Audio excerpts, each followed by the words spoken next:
Como parte del grupo 1 también nos encontramos al hidrógeno en la primera posición de la tabla periódica. Pero si uno analiza, en realidad, esa posición la ocupa de alguna manera por un acuerdo que se tomó en dónde posicionarlo. ¿Por qué? Porque si uno analiza y si piensa en las características que tienen los otros elementos del grupo 1, el hidrógeno no se correlaciona a dicho grupo, no presenta propiedades físico-químicas y principalmente lo podemos ver a partir de analizar de que todos los otros tienen comportamiento metálico, son metales, en cambio el hidrógeno en estado elemental es un gas, no reacciona con agua y de alguna manera uno puede valorar que es mucho más electronegativo que los metales alcalinos. También uno podría pensar en ubicarlo al lado del helio, eh, teniendo una posición del grupo 17, pero en el grupo 17 nos vamos a encontrar con los halógenos. Si bien en el caso de los halógenos, tanto el flúor como el cloro se presentan en estado elemental, en estado gaseoso, como lo es el hidrógeno, de alguna manera el hidrógeno no tiene electrones en un subnivel P, es menos electronegativo que el flúor, que el cloro y que el bromo, y de alguna manera, si uno analiza su reactividad, es mucho menor que la que presentan el flúor, el cloro y el bromo. Por eso, como les comentaba anteriormente, la posición que tiene el hidrógeno de alguna manera es una posición en base a un acuerdo que se alcanzó entre químicos. Si uno tuviese que pensar en su fuente y en su estado natural, uno podría decir que el hidrógeno, considerando el universo, es el elemento más abundante en el mismo. Lo podemos encontrar en las estrellas, constituye el 90% de la masa del Sol y también se puede encontrar en el espacio interestelar. Cuando uno piensa netamente en la Tierra, en el planeta Tierra, uno puede ver de alguna manera que su proporción es mucho menor, escasea, sobre todo a que tiene es muy liviano, ¿sí? Su gravedad es muy pequeña y por lo tanto tiene una marcada tendencia a escaparse como hidrógeno 2. Si ya pensamos netamente en la corteza terrestre, lo podemos tener en cuenta que ocupa el tercer lugar si consideramos el número de átomos, no la masa. Si consideramos el porcentaje, si estamos teniendo en cuenta su porcentaje, pero en cantidad y no en masa, y se ocupa en el tercer lugar después del oxígeno y del silicio. Una particularidad que presenta el hidrógeno es que también tiene propiedades nucleares y nos vamos a encontrar con tres tipos de isótopos. Tenemos el protio, tenemos el deuterio y tenemos el tritio. Si uno analiza cuál de ellos, se pueden dar cuenta que la mayoría del hidrógeno que se encuentra en el universo es hidrógeno de tipo protio, donde tenemos un protón en su núcleo y no tiene neutrones en el mismo. ¿Cómo lo podemos obtener? Una forma es la obtención en el laboratorio y otra obtención y otra de las alternativas es pensarlo desde un punto de vista industrial. Principalmente si lo queremos obtener fácilmente en el laboratorio, lo que se lo realiza a partir de la reducción de un ácido que en este caso generalmente se utiliza ácidos diluidos que de alguna manera se van a estar reduciendo y van a tener que tener otra especie que vaya a estar oxidando. Bueno, en tal caso, como conocemos, los metales serían la mejor elección, donde el metal al oxidarse provoca la reducción del hidrógeno, del protón, que va a llevar a la generación de la molécula de hidrógeno. También se puede hacer a partir del agua por una reacción con un metal bien electropositivo. Podría llegar a ser, como vimos anteriormente, la reacción del agua con el sodio, que nos lleva a la generación del hidrógeno. También por un proceso de electrólisis, donde a partir del pasaje de una corriente podremos llevar a la descomposición electrolítica del agua, donde vamos a generar hidrógeno y también vamos a tener como producto el oxígeno. Y también podemos llegar a pensar en la oxidación de hidruros. Fíjense que en este caso vamos a tener la situación donde un hidruro, en este caso está pensado en un hidruro de calcio, pero en este caso el hidrógeno tiene carga negativa por un proceso de alguna manera de oxidación, lleva a la generación de hidrógeno. Si ustedes se fijan, esta cupla, la cupla de alguna manera de oxidación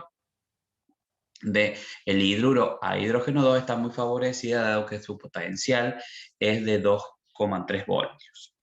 Pero si ahora uno piensa en la producción industrial, hay distintas alternativas para generarlo de manera, en una muy buena proporción y que valga, digamos, si se quiere decir, su aplicación desde el punto de vista industrial.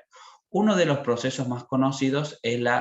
lo que se conoce la reformación de hidrógeno. En este caso lo que se hace es una reacción de altas temperaturas de agua con un hidrocarburo, generalmente metano, que se encuentra en el gas natural, y de alguna manera, si ustedes se fijan en este proceso, nosotros obtenemos hidrógeno y bueno, como coproducto también se obtiene el monóxido de carbono. Pero algo que uno tiene que tener presente es que esta reacción de reformación de vapor de alguna manera ocurre a altas temperaturas y es generalmente, al igual que el proceso que vamos a ver a continuación, son procesos que en la actualidad tratan de buscar un reemplazo un poco más verde. También se puede lograr si uno hace pasar vapor de agua, fíjense que a altas temperaturas, 1000 grados, a través de carbón al rojo vivo, ¿sí? En este caso estamos a una alta temperatura, el carbón realmente está de alguna manera lo que se conoce con característica al rojo vivo, y si ustedes se fijan, de alguna manera de nuevo esto nos lleva a la generación de hidrógeno y de monóxido de carbono. Lo que uno tiene que tener en cuenta es que en el caso de hacer pasar vapor de agua en estas condiciones sobre carbono, la producción de hidrógeno tiene de menor rendimiento con respecto a la reacción anterior. Y también uno puede llegar a pensar si hacemos si consideramos cada una de las reacciones anteriores y teniendo en cuenta el producto que se genera, también podemos lograr la generación de hidrógeno en cada uno de estos procesos a partir de lo que se conoce una reacción de desplazamiento, donde el monóxido de carbono, al reaccionar con el agua a estas temperaturas, genera dióxido de carbono y también es una fuente de generación de hidrógeno. ¿Cuáles son los usos o cuáles son de alguna manera las demandas que tienen la utilización de hidrógeno y por lo cual se produce desde el punto de vista industrial? Principalmente una de las demandas, el hidrógeno al reaccionar con monóxido de carbono es la reacción primaria para la generación del metanol. También de alguna manera se utiliza para la reducción de algunos cationes y eso nos lleva a la obtención, si se quiere decir, de metales en estado puro. También es la materia prima para que al reaccionar con nitrógeno 2 nos lleve a la generación de amoníaco, y el amoníaco es un precursor para distintas industrias como la industria de los fertilizantes, también la industria de los plásticos. También se utiliza muchas veces para la hidrogenación de algunas grasas o de algunos, mejor dicho, para la hidrogenación, perdón, de algunos aceites, y de esa manera al saturar, al convertir estos dobles enlaces en simples enlaces por la incorporación del hidrógeno, algunas especies que tienen un determinado comportamiento, una determinada viscosidad, pasan de tener un comportamiento líquido a convertirse en una margarina, por ejemplo, en este caso, y pasar a un estado sólido. Pero en la actualidad también hay un interés con respecto a la utilización del hidrógeno como un combustible, tanto en celdas como también en proyectiles. Si uno analiza al hidrógeno como un posible combustible, siempre la reacción que se lleva es la reacción digamos, una reacción donde de alguna manera el hidrógeno se va a estar oxidando y la presencia del oxígeno nos va a llevar de alguna manera, si se quiere decir, a la reducción del mismo. ¿Sí? Bueno, en este caso, de alguna manera, lo que uno tiene que valorizar que cuando se utiliza una pila de hidrógeno, los dos componentes que se utilizan son componentes nobles, hidrógeno y oxígeno, y más noble aún el producto que se genera, que es agua. Por lo tanto, hay toda una industria involucrada en utilizar al hidrógeno como fuente de energía. ¿Cuál es el problema que se tiene en la actualidad del hidrógeno como fuente de energía o para utilizarlo como una pila, de alguna manera como una fuente de energía limpia? Bueno, es su almacenamiento, y en la actualidad hay como varias líneas donde algunas se dedican netamente a la producción de hidrógeno de una forma más verde y otras se dedican exclusivamente a la generación de distintos tipos de materiales o de soportes para el almacenamiento, y que también ese almacenamiento sea estable y que después eso se pueda transportar, y con la presencia del pasaje de aire, que no es una fuente de oxígeno ambiental, se pueda dar funcionamiento a esta pila de hidrógeno que tiene un potencial que es muy aceptable. ¿Cuáles son las reacciones pensando en la reactividad del hidrógeno? Bueno, algunas características que tenemos que tener es que generalmente el hidrógeno molecular reacciona lentamente con la mayoría de los elementos, y eso se debe a que tiene una alta energía de enlace y también que las reacciones conllevan, si se quiere decir, una alta energía de activación. Entonces, de alguna manera, uno debe necesitar de un proceso para poder poder tratar de eh, mejor dicho, poder saltar estos obstáculos. Eso es lo que quería manifestarle. Uno lo que tiene que pensar es cómo hacer que estas reacciones, donde está involucrado el hidrógeno, sean más rápidas. Entonces, generalmente, eso se basa a partir de la presencia de algún tipo de catálisis. ¿Sí? Entonces, dentro de estas condiciones que se pueden dar, nosotros lo que es más estudiado, lo que está más difundido, es de alguna manera la activación de la molécula por disociación homolítica sobre una superficie metálica, y también por la disociación heterolítica sobre una superficie o un ion metálico. Ya vamos a ver qué significa cada uno de ellos, y también se pueden utilizar o se utilizan en algunos casos la iniciación de una reacción en cadena vía la presencia de especies radicales. Lo que sí hay que tener presente es que bajo determinadas condiciones, el hidrógeno es inflamable y reacciona en presencia de aire en forma explosiva, y sobre todo se tiene un iniciador de esa reacción.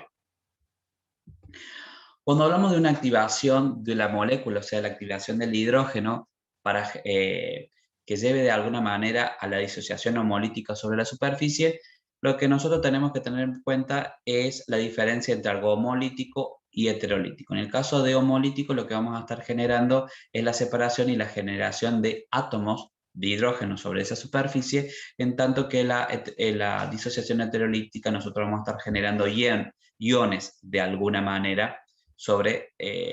la superficie, o digamos, si se quiere decir, se rompe la molécula de hidrógeno y se genera un hidrógeno con carga positiva y el otro con carga negativa. En el caso de la activación en el caso de la activación por disociación homolítica, generalmente se utilizan superficies metálicas como tal, y generalmente superficies de un solo tipo de elemento. Entonces, esto es lo que ocurre generalmente cuando tenemos la quimiosorción en platino, y es lo que se utiliza generalmente para los procesos de catálisis de hidrogenación de alquenos, o cuando queremos hidrogenar un doble enlace. Entonces, lo que tenemos en este caso es una superficie metálica. Cuando el hidrógeno se va acercando a esa superficie metálica, lo que conlleva es a la disociación. Este acercamiento produce si se quiere decir, eh, un ablandamiento del enlace hidrógeno-hidrógeno. Eso lleva a la disociación del mismo, y ahora, si ustedes se fijan, se acerca una especie que tiene un doble enlace, y al aproximarse, fíjense que uno puede visualizar que estos hidrógenos se van a adicionar al doble enlace. En esta adición lo que hacen es romper esa insaturación, y bueno, se consigue el producto deseado. Que esto, ¿cómo se conoce en la industria? Bueno, una disminución de la insaturación de la materia prima o un aumento de la hidrogenación de la misma. Pero fíjense que en este caso, este tipo de activación lleva a la generación de dos átomos de hidrógeno. ¿Qué pasa si ahora nosotros tenemos una superficie donde esta superficie ya no es una superficie metálica, sino tenemos la posibilidad de tener una superficie donde podemos identificar una región de densidad positiva y una región de densidad negativa, como podría llegar a ser una superficie de óxido de zinc. En el caso del óxido de zinc, nosotros podemos identificar sobre el oxígeno una densidad de carga negativa y sobre el zinc una densidad de carga positiva. Entonces, en este caso, cuando se da la aproximación del hidrógeno, fíjense que también lleva eso a la ruptura del enlace hidrógeno-hidrógeno, pero cuando uno trata de hacer una empleación, se puede dar cuenta que esto llevó a una disociación, pero ahora cada uno de los hidrógenos presenta una carga negativa en el caso del hidrógeno que está enlazado al zinc y una carga positiva sobre el hidrógeno que está enlazado sobre el oxígeno. Y bueno, esto justamente lleva a lo que se conoce como disociación heterolítica y la generación de iones. El hidrógeno puede presentar distintos tipos de compuestos y dentro de estos compuestos que los llamamos de forma genérica hidruros, pero no significa que en todos los casos el hidrógeno tenga carga negativa, sino que es de alguna manera un nombre que se le da a todas las familias y dentro de ellos, dependiendo de cómo sea el tipo de compuestos que se genere, mejor dicho, qué tipo de, sobre todo cómo está relacionado la electronegatividad o cuando hacemos una comparación de las electronegatividades del hidrógeno con el compuesto, con el elemento que se está relacionando o con el cual se está enlazando, podemos hacer análisis o podemos pensar en hidruros de tipo moleculares y en hidruros de tipo salinos. En el caso de hidruros moleculares son compuestos binarios y lo que tienen de particularidad es que se presentan como moléculas individuales y discretas, y eso es típico cuando tenemos enlaces del hidrógeno con no metales, con elementos que tienen comportamiento no metálico, y una particularidad también es que en este caso podemos llegar a tener la presencia de enlaces de puente hidrógeno. En el caso de los hidruros salinos, esto se va a dar de alguna manera generalmente con elementos, con el hidrógeno y elementos del grupo 1 y 2, ¿sí? Elementos que son muy que tienen una marcada, que son marcadamente electropositivos, y eso es lo que nos lleva de alguna manera a la generación de sólidos cristalinos. No van a ser volátiles obviamente, y que tienen la particularidad que en contacto con ácidos, ¿sí? Pueden llevar a a la liberación de hidrógeno 2. También tenemos la posibilidad de generar hidruros metálicos intersticiales. En este caso son sólidos conductores de la electricidad y si ustedes se fijan generalmente se dan con elementos del bloque D. En esta situación lo que ocurre es que nosotros tenemos la estructura del sólido metálico y en los intersticios es donde se va a posicionar o se va a ubicar el hidrógeno como tal. Obviamente, como uno no puede saber cuál es la proporción de hidrógeno que se van a estar incorporando, porque muchas veces depende del tipo de condiciones de reacción o de síntesis de estos hidruros metálicos, uno puede llegar a decir que son hidruros de tipo no estequiométricos. ¿Sí? Lo que les comentaba recién, generalmente está asociado a elementos del bloque D, principalmente el grupo 3, 4 y 5, y a algunos elementos del bloque F. Una particularidad del hidrógeno también, y de cuando está presente, es la posibilidad de en determinados compuestos presentar lo que se llama, o que de alguna manera da idea o permite la generación de lo que se conocemos como interacciones de puente hidrógeno. Este tipo de interacción es una interacción, un tipo especial de interacción de tipo dipolo-dipolo, uno lo puede pensar de esa manera, y se produce entre moléculas que son muy polares y que contienen el átomo de hidrógeno unido a elementos muy electronegativos, y eso se da con oxígeno, nitrógeno y flúor. ¿Cómo se establece la unión? Y eso es importante que se da, ¿cómo se da la interacción de tipo puente hidrógeno? Se da entre los pares de electrones libres que presenta un átomo y el átomo de hidrógeno unido a un oxígeno, a un nitrógeno y a un flúor. Este tipo de fuerzas, que son fuerzas intermoleculares, son intensas y tienen carácter permanente y son más fuertes o más importantes en intensidad que la fuerza de dispersión de London y la fuerza de tipo dipolo-dipolo. Dentro de una determinada molécula que puede tener la posibilidad de establecer puentes de hidrógeno, nos vamos a encontrar con un átomo de tipo dador, de puente hidrógeno, que es el átomo que está unido covalentemente al hidrógeno, y también tenemos un átomo aceptor del puente hidrógeno, que es un átomo que tiene la particularidad, presenta el par de electrones libres, pero que tiene que estar disponible, ¿sí? Y al cual se va a enlazar el hidrógeno. Teniendo en cuenta eso, fíjense que acá nosotros estamos presentando interacciones de tipo puente hidrógeno entre moléculas de amoníaco, y fíjense de nuevo, nosotros tenemos acá sobre este hidrógeno una densidad de carga positiva, y sobre este par de electrones libres, que es el que establece la interacción de tipo puente hidrógeno, tenemos una densidad de carga negativa, y eso permite esta interacción especial. Lo mismo vamos a tener en este caso si tenemos la interacción entre el hidrógeno unido a un átomo de flúor y los pares de electrones libres que están asociados al flúor, lo que permite justamente pensar una densidad de carga negativa y una densidad de carga positiva, y ahora en la interacción que se da entre el hidrógeno y el par de electrones libres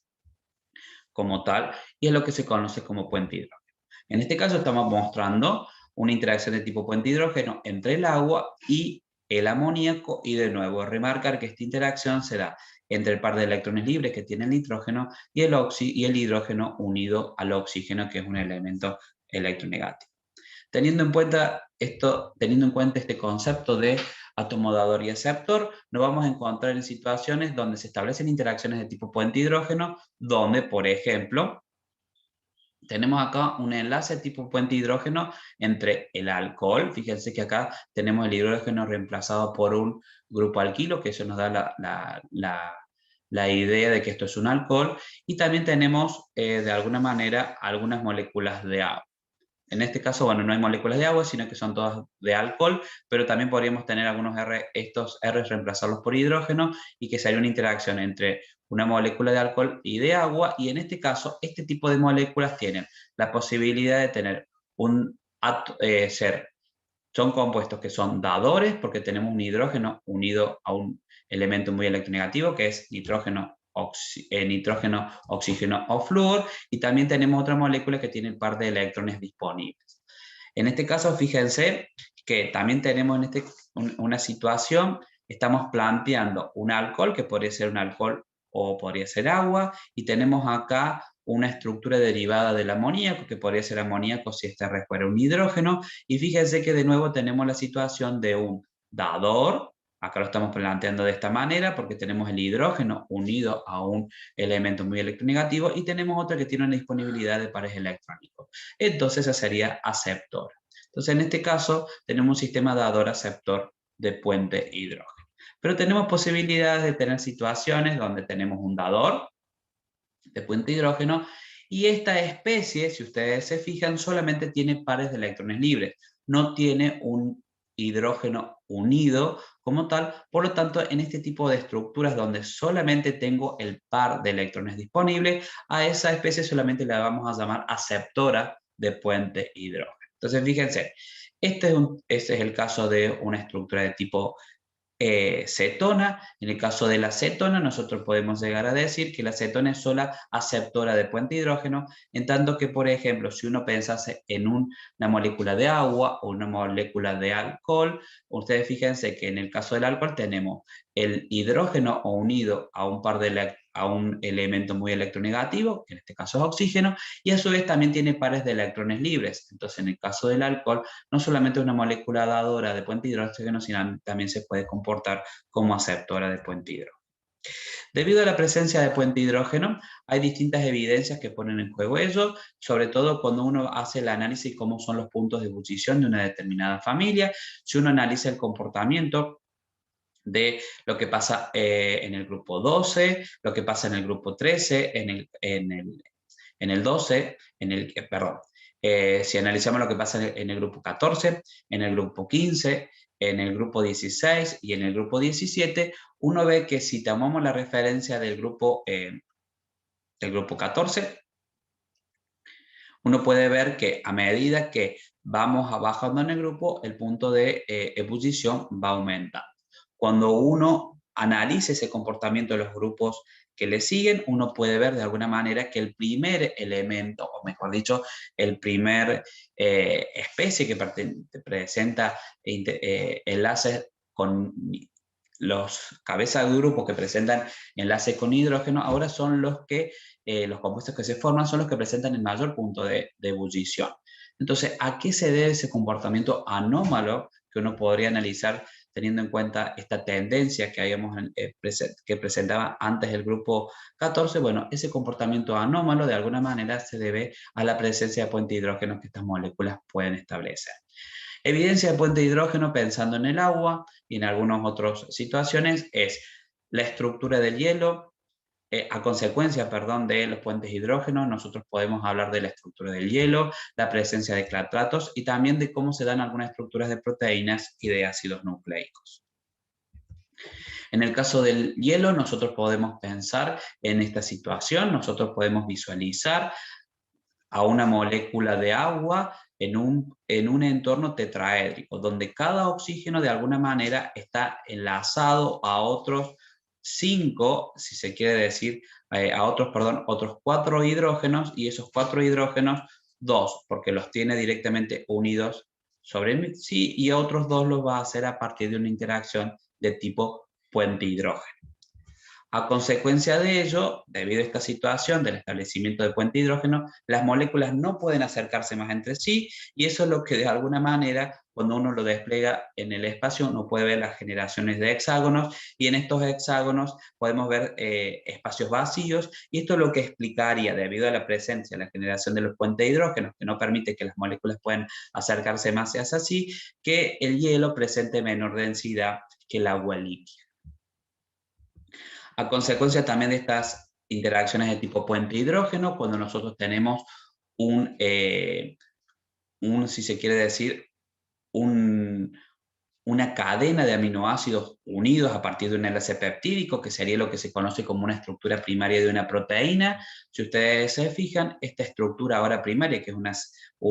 un aminoácidos unidos a partir de enlaces de tipo peptídicos, uno puede llevar, dependiendo de cuáles son las estructuras de estos aminoácidos, a que esta estructura primaria se pliegue. Este plegamento puede ser de tipo alfa hélice, o puede ser en forma de lámina beta, así se los conoce, ustedes lo verán un poco más adelante, seguramente en biotecnología, pero la estabilidad que se da o la forma que se toman, digamos, de alguna manera lo que es responsable de cada una de estas estructuras es justamente la formación de fuertes hidrógenos de tipo intramoleculares, se dan dentro de la misma molécula, y esto es lo que permite, fíjese que acá se establecen interacciones de puente hidrógeno hacia el final y hacia el inicio de la espiral, que determina justamente la formación de la hélice, y también en el caso de las láminas, las interacciones intermoleculares entre las láminas determinan justamente esta conformación.